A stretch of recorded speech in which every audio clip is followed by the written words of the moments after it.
ওয়াইফাইটা একটু স্লো মনে হচ্ছে। হ্যাঁ, রাউটারটা তো ঠিকই চলছে। ওটাও তোমার প্রেজেন্সকে ভয় পাচ্ছে, সব তোমার দোষ। আজ রান্নাটা না ভালো হয়নি, তুমি আমার মাইন্ডটাই ডিস্ট্র্যাক্ট করে দিচ্ছ, সব তোমার দোষ। আমার লাইফটা না কমপ্লিকেটেড হয়ে যাচ্ছে তোমার জন্য।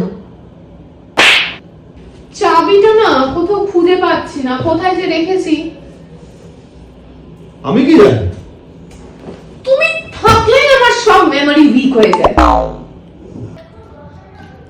আমি ডায়েটে আছি, তোমার এটা দেখানোই ক্রাইম হয়েছে। তোমার জন্য আমার ডায়েটটা ভেঙে গেল। আমি কি করলাম? আমি তো কিছু করিনি। এই সাইলেন্সটাই প্রবলেম। চাটা ভালো না, সব বট্টার কি বলি ওজনটা বাড়ছে, বট্টার দোষ। ঘুমটা ভালো হলো না, বট্টার দোষ। পটিটা হচ্ছে না, বট্টার দোষ। আচ্ছা, এইসব দোষের কোনো এভিডেন্স আছে তোমার কাছে? ম্যারেজ সার্টিফিকেটটাই তো এভিডেন্স।